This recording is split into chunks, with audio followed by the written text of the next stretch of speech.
Diane walked across the dusty ground of New Jeju Colony, checking his datapad for the morning schedule. The twin suns were just rising over the horizon, casting long shadows across the breeding facility. He had received a message last night that made him nervous. The Galactic Council was sending an inspector today. They never announced inspections in advance unless something was wrong. Hana met him outside the main enclosure, her face showing the same worry he felt. She was holding 2 cups of coffee and handed one to him without a word. They both knew what was coming. The council had finally noticed their project. "Do you think they'll shut us down?" Hana asked, sipping her coffee slowly. Doyan shrugged. "Maybe, probably. Every other species thinks we're crazy." They didn't have to wait long. A sleek council ship landed near the facility entrance, its silver hull reflecting the morning light. The door opened with a hiss, and Commander Vexthil stepped out. The insectoid alien stood nearly 8 feet tall, with 6 legs and compound eyes that could see in multiple spectrums. 2 other council members followed behind, but Vexthil was clearly in charge. "Greetings," Vexthil said, his translator device turning his clicks and whistles into standard language. "I am Commander Vexthil of the Galactic Council Safety Division. We are here to inspect your fauna breeding program." Diane stepped forward and bowed slightly. "Welcome to New Jeju. I'm Doyan, head of the breeding program. This is Hana, our lead xenobiologist. We're happy to show you around." Vexthil's antennae twitched in what Doyan had learned meant suspicion. "Your reports mention breeding local predators for agricultural purposes. We need to verify this follows Council safety protocols." "Of course," Hana said cheerfully. "Let me show you our main enclosures first." They walked through the facility, passing several buildings and fenced areas. Vexthil seemed satisfied with the smaller animals at first. The inspection was going smoothly until they reached Enclosure 7. Doyan noticed Vexthil's entire body go rigid when he saw the large black shapes moving inside. "What are those?" Vexthil demanded, his voice rising in pitch. "Those are void stalkers," Doyan explained calmly. "We've been breeding them for 3 generations now. They're excellent for pest control and void stalkers." Vexthil stumbled backward, his 6 legs scrambling for purchase. The other 2 council members immediately reached for their emergency communicators. "You have void stalkers here? In a breeding facility? Near civilians?" Hana looked confused. "Yes, of course. They're very useful. We have about 40 adults and 20 juveniles currently." Vexthil made a sound like breaking glass. His translator struggled to keep up with his rapid speech. "Void stalkers are classic galactic threats. They have destroyed entire space stations. My species lost 2 colony worlds to them. They cannot be contained. They cannot be controlled. What insanity is this?" Doyan held up his hands peacefully. "Commander, please. They're perfectly safe. Let me show you." Before Vexthil could protest, Doyan opened the gate to Enclosure 7 and walked inside. The 3 council members watched in absolute horror, frozen in place. Hana stood calmly outside, making notes on her datapad, as if nothing unusual was happening. Inside the enclosure, a massive void stalker raised its head. The creature was 12 feet long, with midnight black scales that seemed to absorb light. It had 6 powerful legs ending in razor-sharp claws, a tail lined with spikes, and a head full of teeth designed to tear through metal. Its eyes glowed with a faint purple light. This was the creature that had terrorized the galaxy for thousands of years. The void stalker looked at Doyan and made a deep rumbling sound. Then it walked toward him with slow, deliberate steps. Vexthil made a high-pitched keening noise, certain he was about to witness a human death. The void stalker reached Doyan and pressed its massive head against his chest. The rumbling grew louder, vibrating through the air. Doyan smiled and scratched behind the creature's ear ridges. "Good girl, Midnight," he said softly. "Who's a good stalker?" "You are." The creature's rumbling intensified. Its tail wagged back and forth, the spikes missing Doyen's legs by inches. It rolled onto its back, exposing its armored belly, and Doyen rubbed it gently. The most feared predator in the galaxy was purring like an oversized cat. Vexthil's translator gave up, producing only static. He stood completely still, his mind unable to process what he was seeing. One of the other council members had fainted. The third was recording everything with shaking appendages. Doyen walked back out of the enclosure, leaving Midnight lounging contentedly in a sunny spot. He closed the gate and turned to the shocked aliens. "As you can see, they're very gentle once you socialize them properly," Doyen said. "We've been using them for 3 generations now. They're incredibly loyal, highly intelligent, and they bond very strongly with their handlers." That is impossible," Vexthil whispered. "Every species in the galaxy knows void stalkers cannot be tamed. They are pure killing machines. They survive in vacuum. They hunt in packs. Their blood is acidic. They are death itself." Hannah nodded thoughtfully. "Yes, they have all those traits. They're really quite impressive. But they also have strong pack instincts and social bonding behaviors. Once we figured that out, domestication was relatively straightforward. They're not so different from dogs back on Earth, really. Just bigger and more dangerous." "More dangerous?" Vexthil's voice cracked. "They are the most dangerous." "Well, yes," Doyen admitted. "But they're also very affectionate once they trust you. Would you like to meet some of the juveniles? They're much friendlier, and they love meeting new people." Vexthil made a negative gesture so violent he nearly fell over. No, I would not. This inspection is over. I must report this to the full council immediately. You humans are either the bravest species in the galaxy or the most suicidal. I have not yet determined which." As the council ship lifted off in a hurry, Diane and Hannah watched it go. From inside Enclosure 7, Midnight made a curious questioning sound. "Don't worry, girl," Doyen called out. "They'll be back. They always come back." Hannah laughed. "Do you think they'll try to shut us down?" Diane smiled and shook his head. "They can try. But once the rest of the council sees what we've accomplished, they'll want to know how we did it. Humans have been domesticating predators for thousands of years. This is just the next step." In the enclosure, Midnight yawned, showing rows of razor-sharp teeth, then curled up for a nap in the morning sun. Above them, the council ship was already transmitting urgent messages across the galaxy. The word was spreading fast. Humans had done the impossible. 3 days after Commander Vexthil's hasty departure, a much larger council ship arrived at New Jeju. This one carried Ambassador Kixler, a member of the reptilian Sauric species, along with a full investigation team of 12 specialists. Diane stood at the landing pad with Suho, the colony's military liaison, and Minji, who coordinated agricultural operations. "Here we go," Suho muttered. He was a former Marine, built like a tank, with scars on his arms from fighting in the border wars. "Think they'll listen this time?"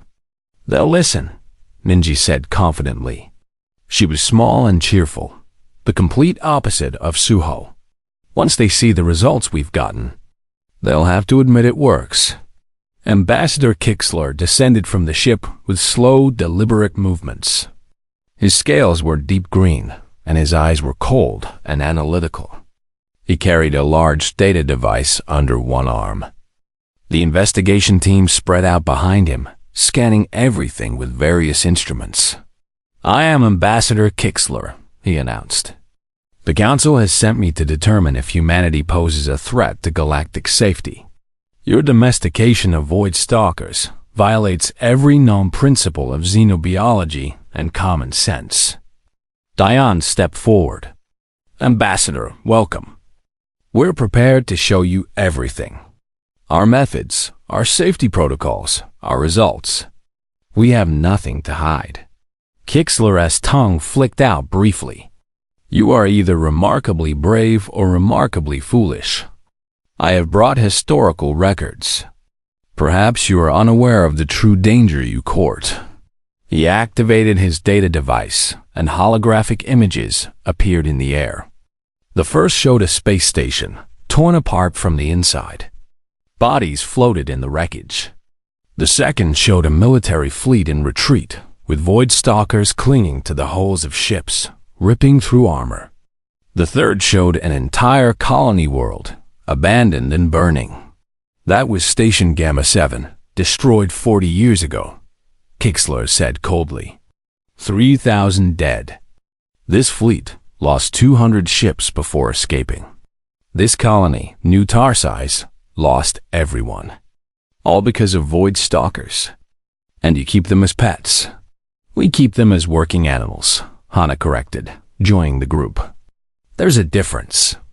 And we've never had a single fatality or serious injury in 3 generations of breeding. One of the investigators, a floating jellyfish-like being, made a bubbling sound. That is statistically impossible. Void stalkers kill 98% of species that encounter them. Then we're the 2%, Suho said with a grin. Want to see why? Against Kixler's better judgment, the investigation team followed them on a tour of the colony. Their first stop was the agricultural zone, where Minji worked. Massive fields of grain stretched to the horizon, and in the distance, they could see dark shapes moving between the rows. We had a problem with rock borers, Minji explained. They're local predators about the size of a large dog. They were destroying 30% of our crops every season. Traditional methods didn't work because they burrow underground. She pulled out a small device and clicked it 3 times. Within seconds, 6 void stalkers emerged from the fields and trotted toward her. They were smaller than Midnight, probably juveniles, but still intimidating. Their scales gleamed in the sunlight, and their claws left deep marks in the soil. The investigation team collectively took 5 steps backward. Weapons were drawn. Kixler hissed a warning. Minji ignored them and knelt down. The void stalkers surrounded her, making rumbling sounds. One of them dropped a dead rock borer at her feet, looking proud. Good hunters, Minji said, scratching each one behind their ear ridges. Very good. You keep the field safe, don't you? The stalkers rumbled happily. One of them noticed the investigation team and tilted its head curiously. It started to walk toward them, and 3 investigators screamed and ran. Minji whistled sharply, and the stalker immediately returned to her side. They're trained to stay in the agricultural zones, she explained. They patrol the fields, eliminate pests, and return for feeding twice a day. Since we started using them, crop losses dropped to less than 1%. They're incredibly efficient. You use Galaxy-class predators as pest control? Kixler sounded like he might be sick. Why not? They're good at it. The next stop was the military training facility, where Suho worked. The investigation team watched through reinforced glass as a squad of Marines practiced maneuvers with 4 adult void stalkers. The humans and stalkers moved together seamlessly, communicating with hand signals and short whistles. We don't use them in combat, Suho explained, but they're perfect for reconnaissance. They can survive in vacuum, they move silently, and they can see in spectrums we can't. Plus, they're loyal to their handlers. On the training field, a Marine named Tyke gave a signal. His stalker immediately flattened against the ground, becoming nearly invisible in the shadows. Another signal, and it moved forward in complete silence. Despite weighing over 1,000 pounds. That is a weapon, not an animal, one of the investigators whispered. That's a partner, Suho corrected. Weapons don't care if you live or die. Partners do. The final stop was the most shocking. In the main settlement commons, children were playing. Human children, aged 6 to 12, running and laughing in the afternoon sun. And running with them were 5 void stalker pups, each about the size of a large dog. Kixlor made a strangled sound. You allow children near them? The pups are socialized from birth, Hannah explained. They grow up with humans, learn to be gentle, and bond with families. That one there, the pup with the white patch? That's Bomy's companion. She raised him from an egg. They watched as a small girl, probably 7 years old, threw a ball across the commons. A stalker pup chased after it, grabbed it in its jaws, and brought it back. The pup dropped the ball at the girl's feet and wagged its spiked tail.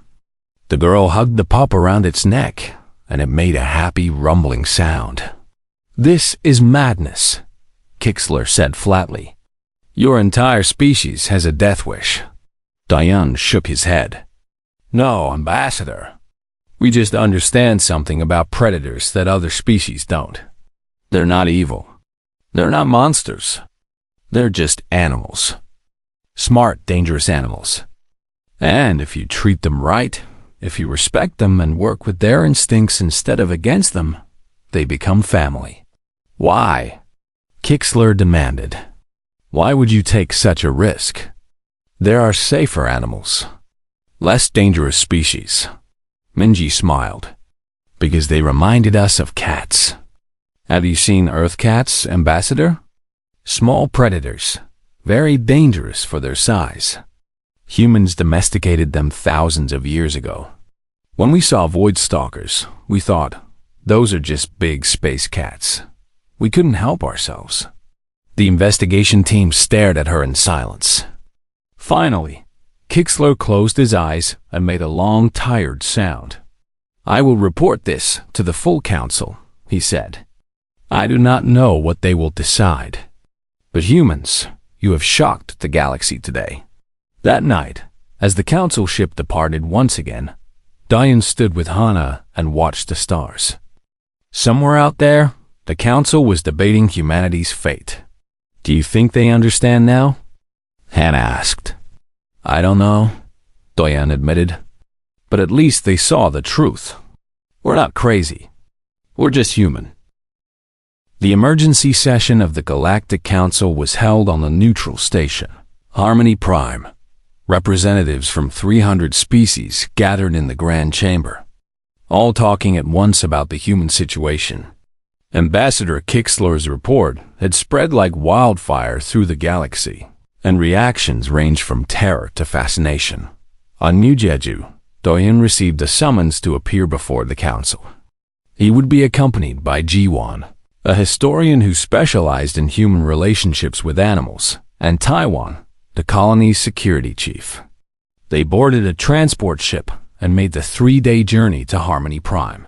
When they arrived, the chamber was already in chaos. Diane could see hundreds of aliens arguing, their translator devices creating a wall of overlapping voices. At the center of it all sat Elder Magath, the oldest member of the council. He was a crystalline being, nearly transparent, who had lived for over 2,000 years. Elder Magath raised one glowing appendage, and silence fell immediately. The human delegation may speak, he said, his voice like wind chimes. Doyen stepped forward and bowed to the assembly. Honored council members, we come in peace. We understand our methods seem strange to you, but we hope to explain why domesticating void stalkers is not only safe, but beneficial. A 4-armed delegate from the Quarthan species stood up. Beneficial? You keep monsters as pets. My species lost an entire colony fleet to void stalkers 2 centuries ago. My people remember them from before we achieved spaceflight, another delegate added. They are the reason we developed planetary shields. They are the reason we screen all incoming objects. They are nightmares made flesh. Elder Morgath gestured for calm. Perhaps we should share what we know. Humans, you are a young species. You have been in space for less than 200 years. We have dealt with void stalkers for millennia. Let me show you why the galaxy fears them. The lights dimmed and holographic records began to play. The first showed an ancient battle on a planet's surface. Thousands of warriors fought against a pack of void stalkers. For every stalker killed, dozens of warriors died. The second showed a space station being evacuated as stalkers tore through hull plating. The third showed a colony world being abandoned, its cities burning. Every species here has lost something to void stalkers, Morgath said quietly. They appeared in the galaxy long before most of our civilizations arose. We learned to avoid them, to detect them early, to flee when they came. No species has ever successfully fought them off in the long term. No species has ever found a way to coexist with them. Until now, Ji-won said firmly. The historian stepped forward, activating her own holographic display. Images of Earth appeared, showing humans throughout history. Void stalkers are not the first dangerous predators humans have befriended, she began. 30,000 years ago, we encountered wolves. Wolves are pack hunters, apex predators, capable of killing adult humans easily. We could have avoided them. We could have killed them all. Instead, we domesticated them. We turned them into dogs. The image changed to show various dog breeds, from tiny lap dogs to massive hunting hounds. The council members murmured in surprise. We did the same with cats, who were solitary ambush predators. With horses, who could kick us to death. With cattle, who weigh 1,000 pounds. With birds of prey, snakes, bears in some cultures. We have a pattern that spans our entire existence. When we encounter a dangerous predator, we do not run. We do not fight. We try to make friends. A delegate from a herbivore species stood up. That is insane. Why would evolution create such a suicidal instinct? Because it works, Ji-won said simply. Every predator we domesticated gave us advantages. Dogs helped us hunt and guarded our homes. Cats protected our food stores. Horses let us travel faster. We did not domesticate them despite being dangerous. We domesticated them because they were dangerous. Their danger, when turned to our side, made us stronger. Elder Morgath leaned forward, interested now. And you believe void stalkers are the same? We know they are, Doyen said. We have 3 generations of proof. At that moment, an alarm sounded. A council security officer rushed into the chamber and whispered urgently to Morgath. The elder's crystalline body pulsed with sudden light. There is a situation on New Jeju, Morgath announced. A wild void stalker pack has been detected approaching the colony. 20 individuals. This session is suspended until the situation is resolved. The council erupted into panic. Several delegates immediately called for evacuation ships. Others demanded the colony be abandoned. Kixler stood up, his face grim. I warned you this would happen, he said to Duan. Wild stalkers are drawn to domesticated ones. You have created a beacon for every predator in the sector. Taiwan checked his communicator and smiled grimly. Sir, we have a response from the colony. Security Chief Minho says situation is under control. He's handling it. Handling it? A delegate shrieked. 20 void stalkers cannot be handled. They must evacuate now. Let's watch, Morgath said, bringing up a live feed from New Jeju. The holographic display showed the colony's perimeter. In the distance, 20 void stalkers were approaching across the rocky terrain. They moved in perfect coordination, a hunting pack. The council watched in silent horror, waiting for the massacre to begin. Then Taiwan's voice came through the communicator. Release the defenders. Gates opened around the colony perimeter. 40 domesticated void stalkers poured out, led by Midnight herself. They formed a defensive line between the colony and the wild pack. The 2 groups faced each other across 100 meters of empty ground. For a long moment, nothing happened. Then the wild pack leader, a scarred male, roared challenge. Midnight roared back, and the sound echoed across the plain. The wild pack charged. The council members gasped, certain they were about to witness the colony's destruction. But the domesticated stalkers did not run. They did not flee. They charged to meet the wild pack, and battle was joined. It was brutal and fast. The wild stalkers were fierce and experienced hunters. But the domesticated ones fought with something the wild ones did not have. They fought in coordinated units, responding to whistled commands from human handlers. They fought to protect, not just to kill. And they fought together, covering each other's weaknesses. Within 10 minutes, the wild pack broke and ran. 3 of their number lay dead. The rest fled into the wilderness. Not a single domesticated stalker had been killed, though several were wounded. Human medics rushed out to treat them immediately. The council chamber was completely silent. They defended the colony, Morgath said softly. The void stalkers defended humans. I have lived 2,000 years and never thought I would see such a thing. Taiwan smiled. They're not just defending the colony, Elder. They're defending their home and their family. On the holographic feed, they could see Midnight limping back to the colony gates.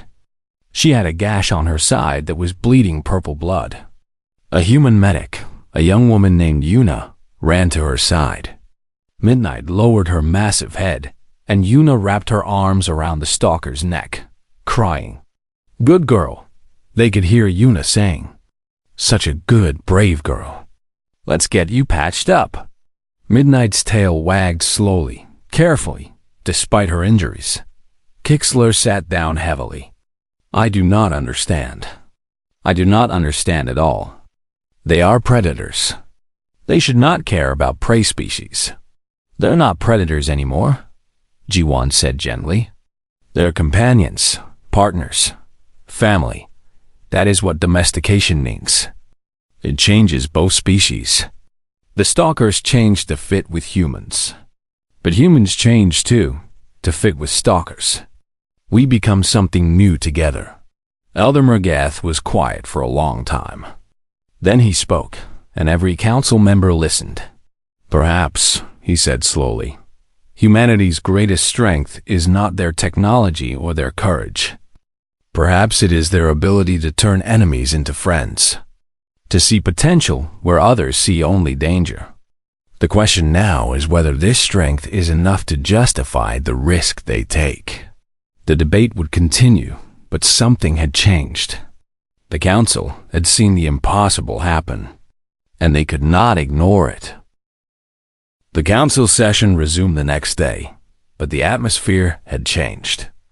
The panic had faded, replaced by intense curiosity. Delegates who had called for evacuation now wanted answers. How had humans achieved what every other species considered impossible? Hyan arrived at Harmony Prime on a specialized research vessel. She was a neuroscientist who had spent 5 years studying the bond between humans and void stalkers. She carried data chips containing thousands of hours of research. With her came Yuna, the young colonist whose stalker had fought in yesterday's battle. "Thank you for inviting me," Hyan said as she set up her presentation equipment. "I believe I can explain what makes the human-stalker bond work." Counselor Thethram, an amphibious being from a water world, gestured for her to begin.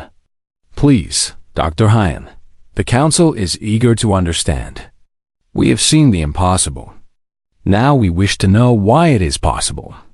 Hyan activated her display, showing brain scans of both humans and void stalkers. The answer lies in neurochemistry, specifically in a compound called oxytocin. In humans, oxytocin is released during positive social interactions. It creates feelings of trust, bonding, and affection. We produce it when we hug, when we care for children, when we interact with friends. The display changed to show a human petting a stalker. Both brain scans lit up with activity.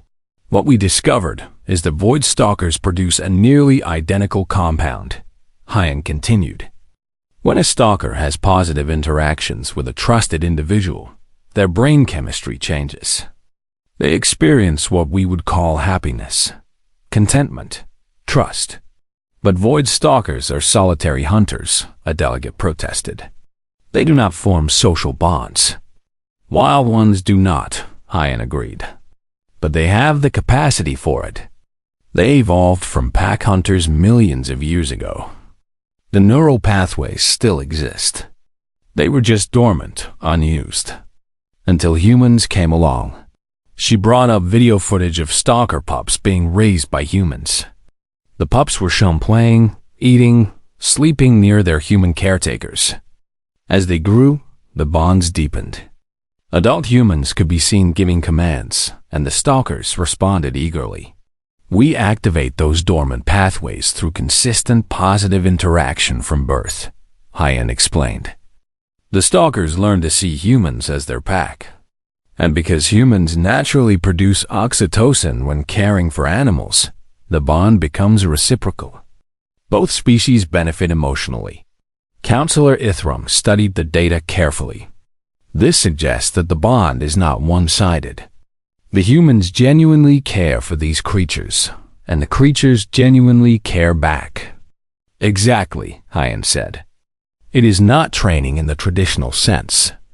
It is relationship building. The stalkers are not slaves or tools. They are partners who choose to work with us because they trust us. At this point, Yuna stepped forward. She was 19 years old, with a scar on her arm from a childhood accident. She had been on New Jeju her entire life. May I speak? She asked quietly. Elder Murgath nodded. Please. Your stalker fought to defend the colony yesterday. We would hear a story. Yuna took a deep breath. Her name is Shadow. I raised her from an egg. She hatched in my hands when I was 14 years old. I was the first thing she saw when she opened her eyes. The display showed footage of a much younger Yuna holding a tiny stalker hatchling.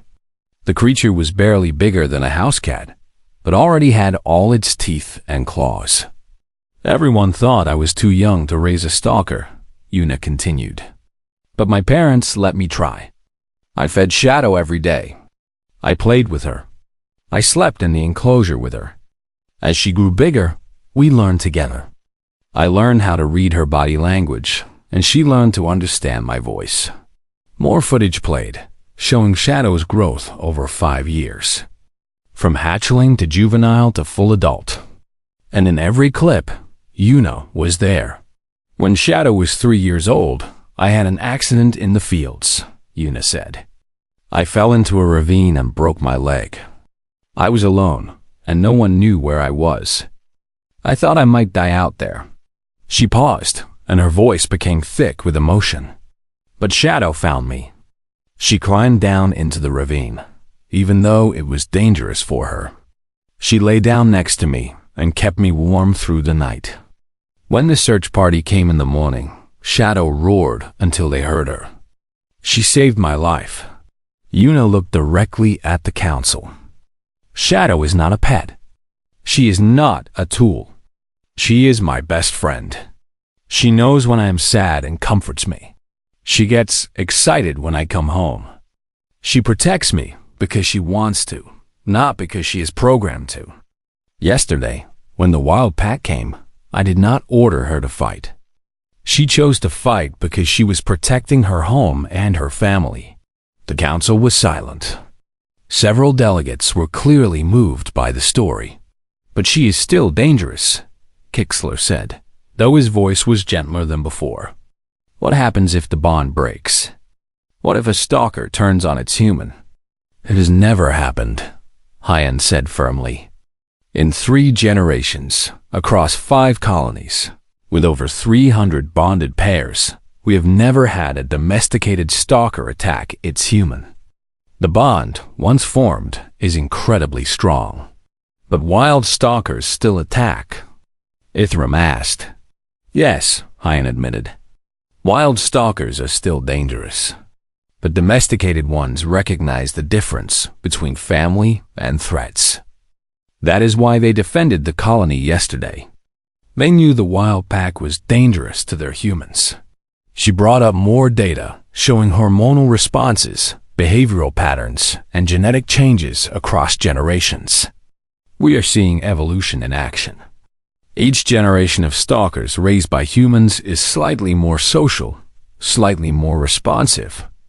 We are not just domesticating them. We are creating a new subspecies that can coexist with humans. Counselor Ethram stood and approached Yuna. Young one, may I ask you something? Of course, Counselor. If the Council decided that void stalkers were too dangerous, that they must all be removed from human colonies, what would you do? Yuna's eyes hardened. I would refuse. Shadow is my family. I would not abandon her any more than I would abandon my parents or my siblings. If the Council tried to take her, they would have to go through me first, even if it meant leaving the colony. Giving up your home? Yes, Yuna said without hesitation. Home is not a place. Home is where your family is. And Shadow is my family. Ithram's amphibian features shifted into what might have been a smile. I understand now. This is not about logic or safety protocols. This is about love. Humans love these creatures, and the creatures love them back. That is the bond that makes it work.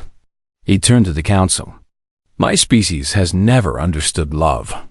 We reproduce through spore clouds and raise our young communally. We have no families, no bonds. I have always wondered what other species meant when they spoke of loving someone. Now I see it. This human would die for her stalker, and the stalker would die for her. That is love. Elder Magath's crystalline body pulsed with light. The question is not whether humans can domesticate void stalkers. Clearly they can. The question is whether the galaxy is ready to accept it. And whether we can learn from it, Ithram added thoughtfully. If humans can befriend the most dangerous predator in the galaxy, what else is possible? What other species have we written off as enemies when they could be allies? The session ended with more questions than answers. But something important had shifted. The Council no longer saw humans as reckless fools. They saw them as something else entirely. Something that might change the galaxy forever. News of the Council session spread through the galaxy at light speed. Within days, every inhabited world knew about humanity's void stalkers. The reactions were explosive and divided. Some species declared human colonies a threat and demanded quarantine. Others were fascinated and wanted to learn more. A few quietly began sending diplomatic requests to Earth. On New Jeju, Doyoung found himself overwhelmed with messages. Scientists wanted to visit. Military advisors wanted consultations. 3 different species asked if humans could help with their own predator problems. He sat in his office, scrolling through hundreds of requests, when Hannah walked in with coffee. You look tired, she said, setting a cup on his desk. I am tired. The galaxy cannot decide if we are heroes or villains. Maybe we are both, Hannah said with a smile. Or maybe we are just ourselves. Meanwhile, Sunwoo was preparing for the most important diplomatic mission of his career. He was a career diplomat, smooth and professional, who had represented humanity in dozens of negotiations. But nothing had prepared him for this. High Chancellor Zephylos himself was coming to New Jeju. The leader of the entire Galactic Council wanted to see the stalkers personally. When the High Chancellor's ship arrived, it was accompanied by 20 guard ships and enough firepower to level a small moon. Clearly, Zephylos was taking no chances. The Chancellor himself was a massive being, nearly 15 feet tall, covered in thick armor plating. His species, the Thoraxians, were warriors who had united the Council through strength. I am here to witness, Zephylos announced in a voice like grinding stone. Show me these creatures that have divided the galaxy. Sunwoo bowed respectfully. Of course, High Chancellor.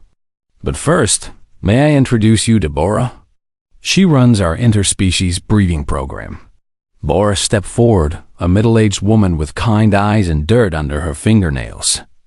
She had been working with animals her entire life, first on Earth and now on New Jeju. "Welcome, Chancellor," she said warmly. "I hear you want to understand how we work with stalkers. The best way to understand is to see it yourself." She led the delegation to a special enclosure where 6 stalkers of varying ages rested in the sun. With them were handlers from 3 different species, 2 humans, a small furry felkar, and a crystalline being similar to Elder Magath. Zephylos stopped short. "You are teaching other species to work with them." "Of course," Bora said. "If it works for humans, it should work for anyone willing to learn. We started this program 6 months ago. Results have been excellent." The felkar handler, whose name was Pix, approached nervously. "Hi, Chancellor. I was terrified of void stalkers my entire life. My people have stories of them destroying our colony ships. But Bora taught me that fear comes from not understanding." Pix made a soft clicking sound, and a juvenile stalker trotted over. The creature was still young, only 2 years old, but already larger than Pix himself. It lowered its head, and Pix scratched behind its ear ridges. "This is Star," Pix said proudly. "I raised her from an egg. She is gentle, loyal, and protective. She follows my commands and has never shown aggression toward anyone in the colony. I trust her completely." "Impossible," Zephylos rumbled.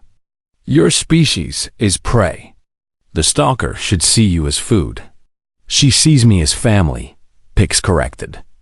"Because I showed her love from the day she hatched. The humans taught me that predator and prey are just roles. They can change. We can be more than what we were born to be." The crystalline handler stepped forward next. "I am Kelvin. My species has no concept of family or bonding. We are individuals who occasionally cooperate. But raising my stalker, teaching him, caring for him, has taught me something new. I think I understand what other species call friendship now. It is strange, but it is good." Kelvin's stalker was the largest in the enclosure, a massive male named Storm. The creature looked at Kelvin and made a questioning rumble. Kelvin extended one crystalline appendage, and Storm gently touched it with his snout. High Chancellor Zephylos watched this in silence. His species had never domesticated anything. They had conquered through strength alone. The idea of befriending a predator was completely foreign to him. "Why?" he finally asked. "Why would you take such risk? Why not simply avoid them or eliminate them?" Bora smiled. "Because elimination would be a loss, Chancellor.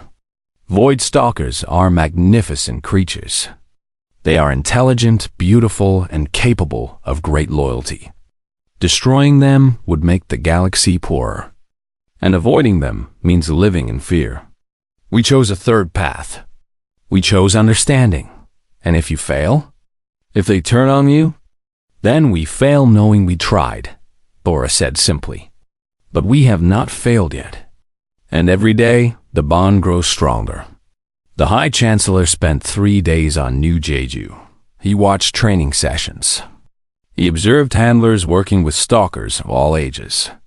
He even, very carefully, allowed Midnight to sniff his armored hand. The massive stalker, who had lived longer than any other domesticated stalker, regarded him calmly and then returned to Doin's side. On the final day, Zephylos called for an emergency session of the Council via holographic communication. Delegates appeared as glowing projections, filling a massive chamber. "I have witnessed what the humans have done," Zephylos announced. "I have seen void stalkers living peacefully among civilians. I have seen children playing with creatures that destroyed my people's fleets. I have seen other species learning human methods and succeeding. I must now make a decision that will affect the entire galaxy." The chamber went silent. Every species waited to hear if humanity would be praised or condemned. "I declare that humans possess a unique ability," Zephylos said slowly. They can form bonds with species that all others consider impossible to approach. This ability is valuable beyond measure. Therefore, I propose that humans be granted special status as apex mediators. They will be permitted to continue their domestication programs under strict oversight. And they will offer their expertise to other species who face predator conflicts. The announcement caused immediate uproar. Some delegates objected. Others cheered. But Zephylos raised his armored hand for silence. However, he continued, strict protocols must be established. Domesticated stalkers may not be introduced to new worlds without council approval. All breeding programs must be registered. And humans must share their knowledge freely with species who request it. This is not a reward. It is a responsibility. Sunwoo stood before the holographic assembly, a fully grown void stalker named Thunder sitting calmly at his side. The sight was surreal. The galaxy's most feared predator sitting like a loyal dog next to a human diplomat. On behalf of humanity, I accept this responsibility, Sunwoo said formally. We have spent thousands of years turning predators into partners on Earth. We will share everything we have learned. Our methods, our mistakes, our successes. Any species that wishes to learn from us will be welcomed. In the weeks that followed, ships began arriving at New Jeju from across the galaxy. Scientists came to study. Diplomats came to negotiate. Trainers came to learn. The small colony world became a hub of interspecies cooperation.